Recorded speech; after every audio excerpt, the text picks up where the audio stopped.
This is my first experience with mocap doing Uncharted 2. And it takes a little bit of getting used to wearing this suit. People don't know about mocap. You start everything with the T-pose, right? Mark it. We're rolling. I can't say enough about the experience. It's been a blast. I think the worst part of the whole process was the day that, and on the first Uncharted, where they brought me a brown mocap suit. Can you please find that footage? I wore a brown mocap suit. It looked like A turd. 10 pounds of shit in a 5-pound bag is what it looked like. And it was just, It was one size too small, too. yeah. And one size too small, it just was like awful. Yeah. No, it wasn't so hard to imagine the sets, and you know, we got things to handle, so we've got the props and everything. And because often when you film and television, it's the same thing. You only get half a set sometimes, or the suitcase isn't as heavy as it's supposed to be, or whatever. But it was working in those suits and trying to think of yourself as not being dressed in a black tight suit covered in little balls, you know, with a cap on your head and the mic. To me, that was the hardest thing. You know, because wardrobe kind of makes an actor sometimes. You often talk about when you work as an actor, you find the shoes and the walk and the clothing of the actor and the makeup and all that. We don't have that.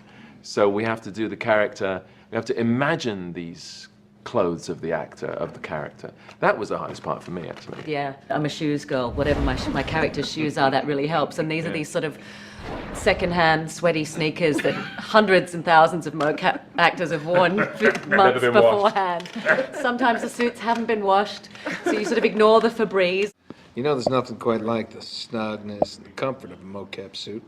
Sometimes on the weekends I put mine on, light a nice cigar, have a glass of scotch. Well, I'd say the most frustrating part about it was losing all my balls. Oh, there they go. First ball As well joke. as, Ball joke of the day. yeah, the first ball joke of the day. You know, as well as playing tens in, I was playing all these soldiers that were killed. I don't know how many I played in this game. 16, 17, I don't know. What was his nickname? We came up, Robin Atkin Down. Say, Robin Atkin Down. Yeah. I think what I did enjoy, which is different to film and television, is in film and TV you do a master shot and you do a 2-shot, whereas a medium-sized shot, and then there's a close-up. And usually it's single camera, and you've got to do it over and over and over again. And what was freeing about this was we never had to worry about that, because you guys choose in the computer, right, when it's going to be a close-up and when it's going to be Much more like theater now. a wide shot. Yeah, so that part I really liked, actually. And I really love, like, there's been times where I haven't quite understood the layout of the world that I'm in, and just asking one of the technical operators, because the whole time we're mocapping, we can see ourselves on the screen. Right. So I've been like, I'm not sure, or we don't know which way we need to move to get out of this room. Can you hover it to bird's eye view so that we can see this angle, and how long do we have to travel? And it's literally just at our fingertips right there, the entire world on screen. And we literally, I mean, there's endless jokes of us walking around and doing stuff because you can see it all on the screen in real time. I love that. One thing that I think people aren't necessarily aware of is we don't actually capture the facial animation. We have 4 cameras on all of the actors as we shoot, so that we have that for reference, and we don't capture hands either. So when you see the raw mocap come back, You don't get to be jealous. the physical performance is there, but not the subtleties. And so all that facial animation, the subtlety of it, the little eye movements, that's a credit to our animators that have all that traditional training, who are kind of leveraging off of what you do on stage, but then giving it just that extra little exaggeration that brings the characters to life. He can't know about us. He's gonna be pissed. In film, you get to see dailies every now and then. This is one of the very few games that I can think of. You guys actually bring in some of the animation that we've done, and they show us what they've already rendered. And it really gives you an idea of like, oh, so that's what it looks like. But we get the scope of some of the buildings that we're supposed to be in, inside the temples and inside these areas where you suddenly realize that you're this big in this massive animation. Yeah, that's when you're in a what's small great about room, but then you realize you can focus, you can look at in these distant areas. And also seeing it in real time. I mean, that was what blew me away the first time I worked on mocap, that not only am I working on this, you know, blank stage, but I can look up on the wall, I can see myself in real time doing the scene, and they can basically put you anywhere. nice. There's a stalactite up there. That's interesting. We should mention that not only do we have a director there, we have the writer-producer there. The animator. We have Josh Yeah. Cher there doing the animation, and Taylor with the sound. And how many times during the shoot are the four of them, Gordon and Amy and Josh and Taylor, huddled? You get what you need, you get what you need, and then they go to their little corners, and we do something else, and then they come back together.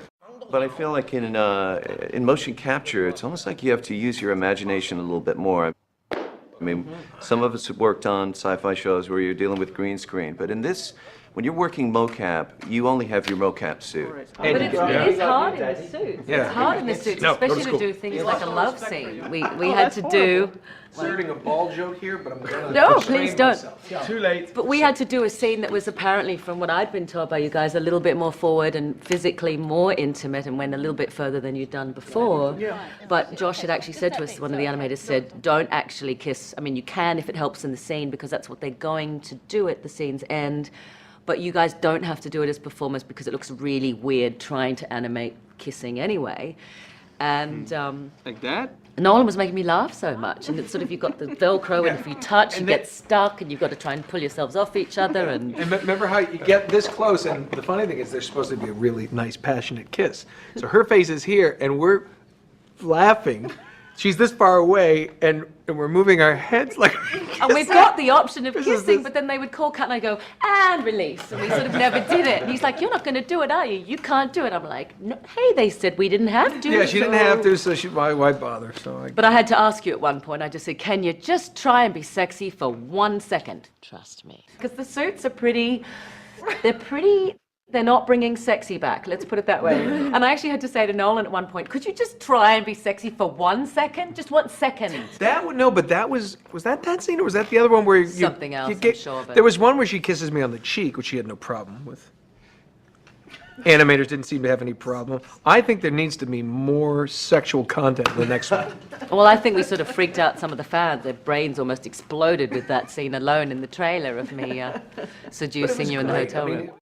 I thought you'd want to be in on the action. So what's the plan? The interesting thing about, it goes back to like kids as actors, and is actually doing the physicality in the mocap suit. And as an actor, the more that you can, it's like when they have a stunt double, you're like, no, let me do this part. It's not dangerous yet.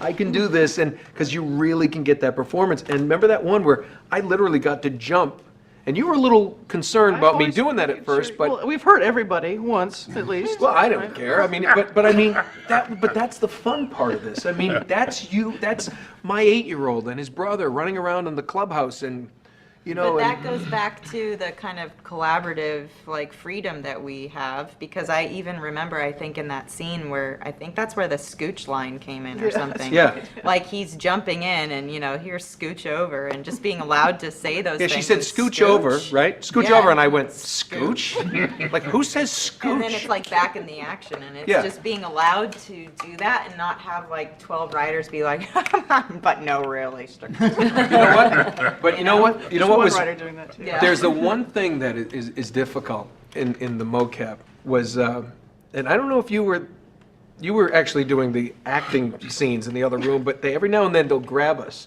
and everybody knows what I'm talking about. That's when everybody and we gets have hurt. to go do. That's when everyone gets hurt. You have to go do for the game players. Okay, here's Drake wants to shoot on a 45-degree angle. We're running across literally it's the size of a basketball court at a 45-degree angle, and then backwards, and then the side step, and then the 45-degree to the left, and we're running back and forth, and then Jump down like this, and then come back up, and then go like this, and then come back up for 20 minutes. I had to No, but run down there and jump to the floor. is the propane. They decided in this game Uncharted, that they're that's going to it. bring in these propane tanks. So first day, we come on, it's like, okay, we're just going to throw a few propane tanks around. It's like, no, we're literally going to throw propane tanks. So we're running up and down, back and forth, 20 feet this way, 20 feet that way. Now we're throwing them. Somebody's got a pad. I'm throwing like a huge propane tank up against a pad. Worried I'm going to knock Taylor over. yeah, and you remember what they said? It was like, well, they're empty, so they're lighter. It's like, it's a metal propane tank. I had to. And so when the player is playing those games and you hear Drake go, "Ugh," It's real. that was actually my spleen tearing.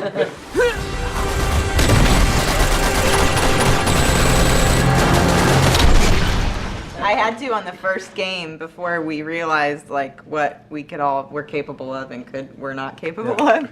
I remember there was a block this big, a huge padded block, a meter-high block, and I remember that weekend I was flying to Seattle for my best friend's wedding, and but you know, I wanted to do the same thing. I'm like, no, just let me do it, man. I'll do that. I'll kick that block. And so we did it like a few like a few times, and it's like from the ground, just jump on the block, just like grab the block, like jump down from the block, and you're just like, it's impact, impact, impact. I remember walking down the aisle for my best friend's wedding and my heels being like, Uncharted, Uncharted, smile, because I was like in so much pain. Next time we're not going to let any of you do any of that. Well, It's but all- the beauty of Richard- it is it's in the yes. computer now, He wrecked so his you've got leg. it. Richard, didn't you like twist an ankle or a knee? That wasn't on the meter block, that was on Apple knee. blocks, I think. Yeah. He twisted his knee doing all the in-game moves. But that's the cool thing. It's like rather than, a lot of those moves are it's us. Well, the reality of us being able to do that, and it is, it's like when I play the game or I watch it, it's kind of crazy because you get to see yourself do it. But you've got to be careful because the balls, I mean, it's captured very specifically. Do you know that scene where we're talking about the plan and we're sitting at the table and you guys played it back to me one day and I went, oh my God, they've got my legs the way that I must have been sitting on the day. Now Chloe's probably a bit more confident, a bit more butch, would have sat somewhere like this. But there's little old Claudia thinking that she's not being filmed from here, like reading the news, they're not going to see what's below here. So my leg was sort of in this really dorky position, and now it's ended up in the game. But that gave a dimension to Chloe that you would not normally get. But it gave this little feminine side. I thought that was really, really cool. Bigger muscle guys in here because they can't be in the room. The power. Got the meat hooks coming left at you. You're watching the right, it's again left. The right is just like, could stay home. I have no idea what I'm talking about. プレイステーション